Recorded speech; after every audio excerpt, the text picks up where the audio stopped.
Hello and welcome back to the League 2 Roundup. This is another episode. Thank you so much for the support on the last video.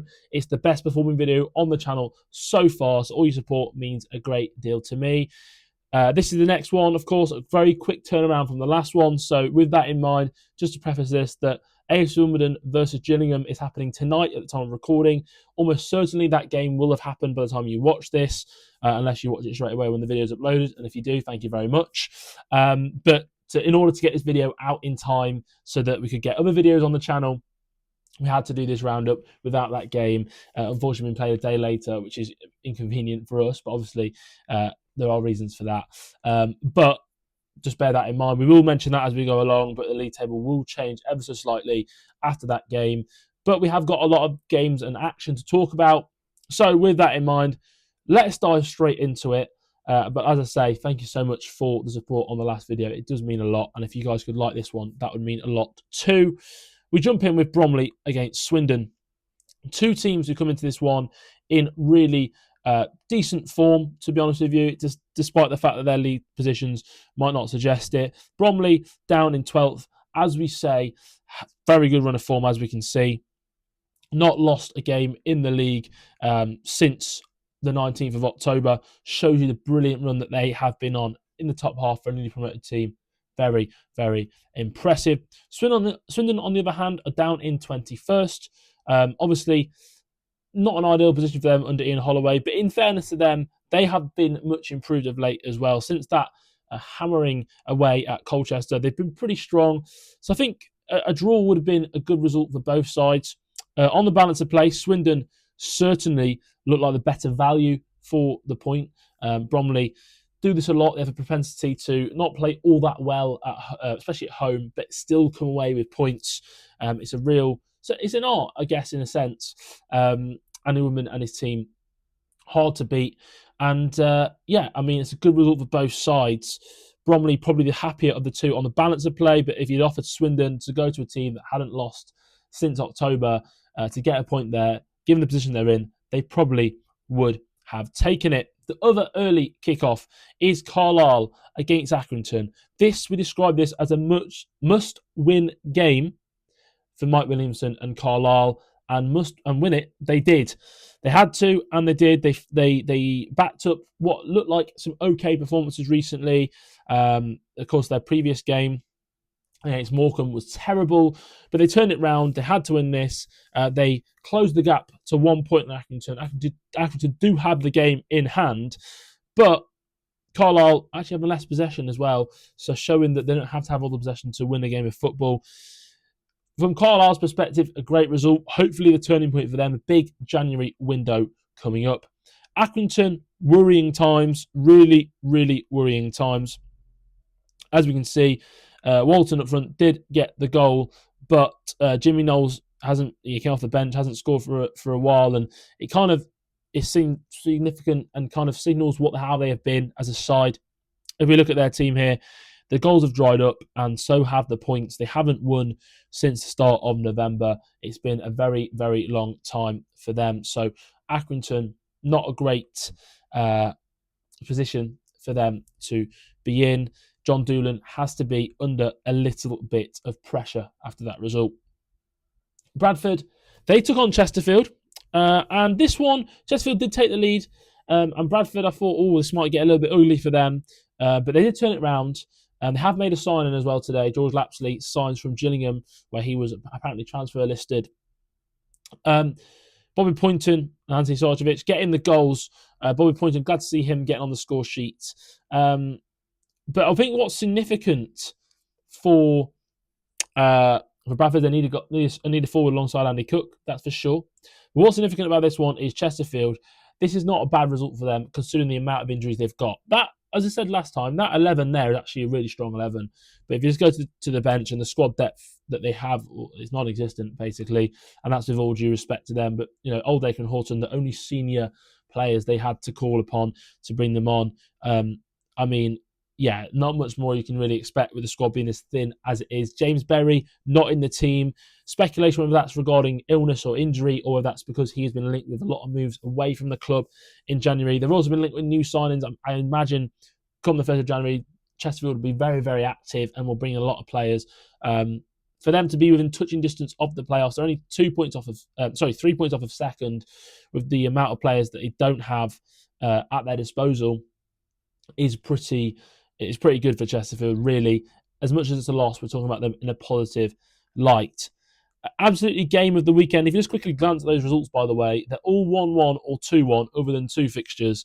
And one of them is, 3 fixtures actually, one of them is a 2-0. But outside of that game, we've got one game which really stands out, and that is Cheltenham against Notts County. That game ended 5-3 to Notts. Where did that come from?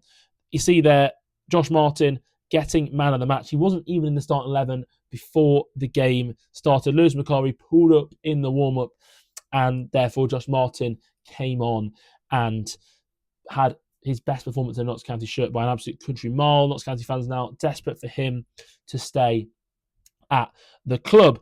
What was actually significant about this was that Notts went behind after 4 minutes, former player Sam Stubbs scoring. And at that point, Notts, who sit in second place, as you can see, they were outside the playoffs. That shows how tight it is and how important this result was for Stuart Maynard and co. Because the Notts fans, all of a sudden, it's kind of like, well, Maynard, it was only 3 games ago that Maynard, I'd say probably the majority, maybe just over 50% of the fan base wanted him to go. 3 games later, Notts are second place with a game in hand on third, heading into January, where undoubtedly Notts will certainly, I'm sure, add a few players as well, with the best players coming back. Jody Jones, of course, back on the bench, wasn't involved, and Connor Grant coming back, coming on and coming off, but still, Rob McDonald also back involved as well.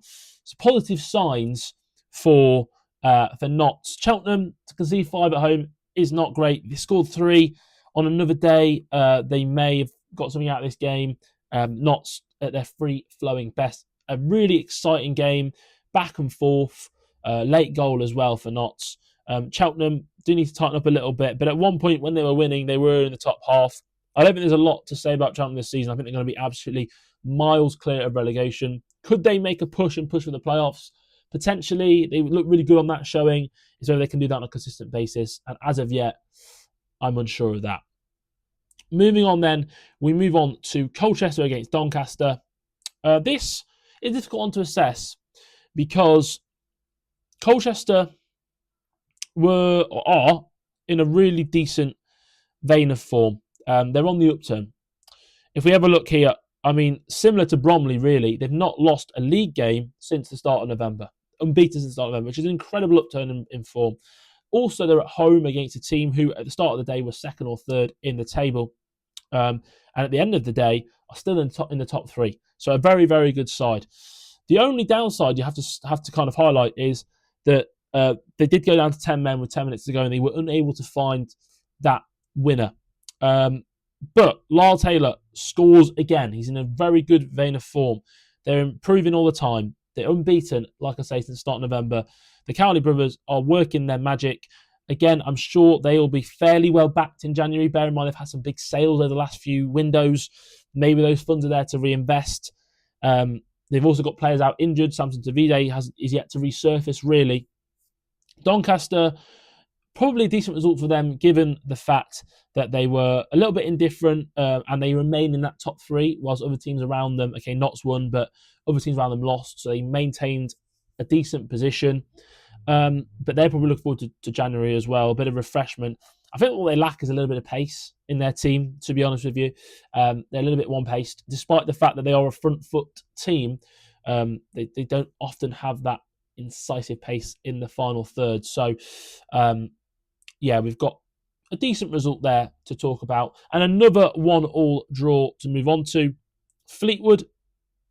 The Pete Wild era begins with a draw against Harrogate. Probably a disappointing result for Fleetwood, given the fact that they won their last game and they were very much on top. If you look at the stats, they were dominant in this one. They won their last game, like I say. Pete Wild finally at the helm for his first game as manager of Fleetwood Town. And they come up against the Harrogate side, who are in really poor form, look all out of sorts. All the action happening in the first 10 minutes. 1-0 within inside 2 minutes, but of course, Josh March hitting back after just 8 minutes. A really good result for Harrogate on the road. Maybe something that can spot a little bit of a turnaround for them. Not a lot to go over in this one. It's going to take Pete Wild time to get his side and his way of playing kind of bedded in. Phoenix Patterson creating the most chances in this match, but obviously trying to highlight there that he did, in fact, miss a penalty late on to win it, which would have been a huge result for Pete Wild in his first game. But I think things are positive signs there for Fleetwood.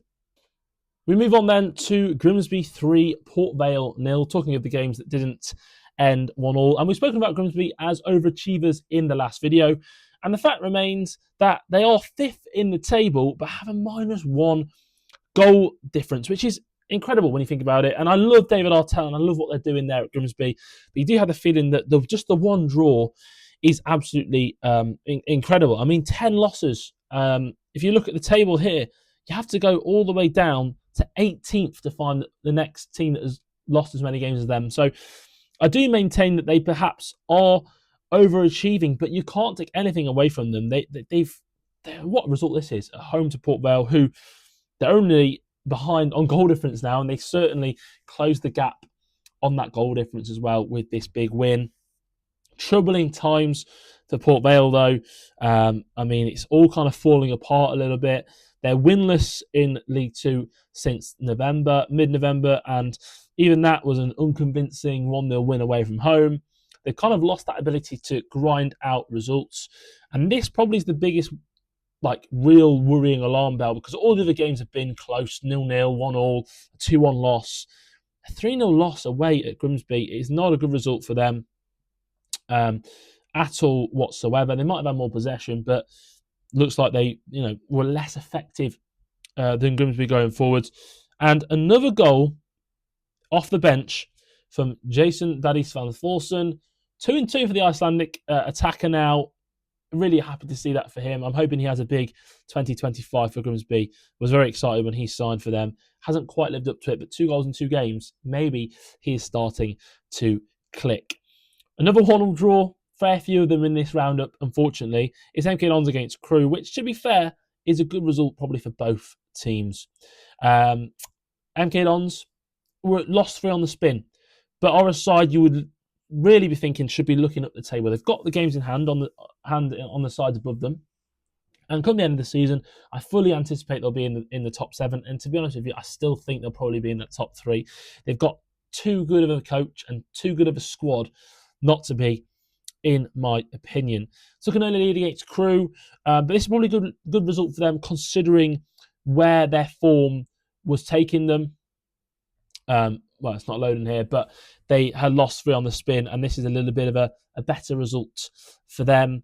Crewe, on the other hand, they are down to 7th now, but they were higher in the table on the day, and they're a good side, a well-organised outfit. To go away to MK Dons is not the easiest place to go. Like we said, they are a good side. They've got a lot of quality operators in their squad, so it's probably a good result for them too. A little bit of rotation as well from Crewe, but Crewe looking like a solid outfit, and I think that when you offered a point to both teams, they probably would have taken it given where they are at the moment. Salford are one of those teams though that have risen up the table. Not a surprise to see them get a win here. Maybe a surprise to see it was just 1-0, although that is Morecambe at their best, being hard to break down. Salford, one of the form sides in the division, like we spoke about last time. That is now 4 wins on the spin for them, and another clean sheet. Another clean sheet for Matthew Young. He is young. He's only 18. A fantastic young goalkeeper, like we spoke about last time. But this side, despite the fact that themselves are rotating, they're playing wingers at wing back. They are doing enough to get over the line, and they've got a really quality team. They really have. Adelakan comes into the team here, and Lund came off the bench to get the goal. Negru coming off the bench as well, who've been starting a lot. Burkar, I'm a big fan of. They've still got Ben Woodburn out, so it's a good result for them, and I think they are good value for their position at the moment. And it's nice to see them finally click, and they're looking like a really good side, as we spoke about last time. Morecambe, though, it's same old for Morecambe. They're now back to bottom of the table. it's difficult to assess because of the difficulties they've got, really. And how do they recruit in January to improve? I'm not sure that they really can. So, given their position and their budget, etc. So, for Morecambe, it's a disappointing result, but probably to be expected. We move on to the final two games of this roundup. Tranmere, they played Barrow. We didn't talk about Tranmere last time. They didn't play. And they got a much-needed point, I'll be honest. When Barrow went 1-0 up early on, I thought, oh, here we go. Not looking good for Tranmere and Nigel Adkins and his team. If you look at this squad, they've still got some good players in this team, but it just does feel like they're lacking something. They have been the prediction I got horribly wrong from the start of the season. I thought they looked well balanced, and I think maybe they do, but they haven't got the standout players. Amari Patrick is probably the standout, but outside of that, they haven't got that little bit of X factor that maybe you need at this level. And their results and their run of form really reflects that. This felt like a winnable game for them against another team who aren't in the best of form themselves. A Barrow side who are down in 17th, as we can see. And it's not going to load here, but Barrow are, again, lacking that little bit of X factor. The fans aren't 100% behind Stephen Clements either, by the look of things, by the comments on social media. Again, probably would have felt like a winnable game for them to get their season back on track. So whilst the point is avoiding defeat and not a bad result for either side, this one probably felt like a game where both could have kick-started their season, and it's probably indicative of where their seasons are going, down rather than up. And then finally, we've got Walsall, the league leaders, beating Newport by 2-0. Taylor Allen picking up 2 assists and Nathan Lowe picking up 2 goals. What more can you say about them? This felt like a bit of a given that they would win this, but it took them 72 minutes to break the deadlock. Newport had the propensity to do this. They did it in Notts, got a 0-0 draw against them. I was starting to worry about Walsall because the video got planned, and was worried that they might not get the win here, but they did. Obviously, for my side, Notts, it would have been good if they did drop points, but yeah, I think that it was kind of a given that they were going to win. And in all honesty, 3 points is deserved. They got their goals from set pieces, mainly. Although one was actually a ball over the top to Lowe. He headed it down and smashed it in. A really good finish. And another was actually from an error. It was forced from Townsend playing out, who's been their best player this season, Newport, really, or one of their best players. So for me, again, Newport, look at that side. It doesn't scream League 2 quality. So given their league position, 18th, I don't think it's that bad. They need to stay clear of relegation, which I think they can. But, there is danger that they might get dragged into it. Who knows?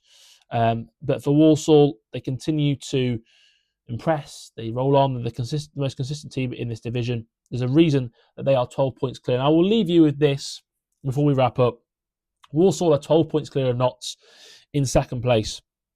If you go 12 points lower than Notts, you have to go all the way down to 19th. Well, below 18th and 19th, 18th and a half. That is massive. And so, yes, they may lose Nathan Lowe in January if Stoke recall him. But with a 12-point buffer already and a game in hand on 4th as well, Walsall have probably got 1 foot in League One. Let's be honest about it. It's a long way to go. Of course, they've still got just over half a season to go. But you would fancy them to do well. But their next game, it's away at second place, Notts County, which feels like a massive game for both clubs. So it'll be interesting to catch up with this after that one. But I hope you guys have enjoyed the roundup. As I say, haven't got the Wimbledon against Gillingham game in there. So Wimbledon may climb into the playoffs. So Crewe may be out of the playoffs by the time this goes out. Or conversely, if Wimbledon get really badly beaten, they may be below Chesterfield, but I highly doubt it. Gillingham, they can rise as high as 11th. So Bromley may not be top half after this, but very slight changes, and you can hopefully appreciate why I had to get this video out before that game. But I hope you guys have enjoyed watching. If you could like below, there's a massive, massive help. We're almost at 600 subscribers, so if you could go and subscribe, that would be much, much appreciated. Thank you for watching, and I'll see you guys next time.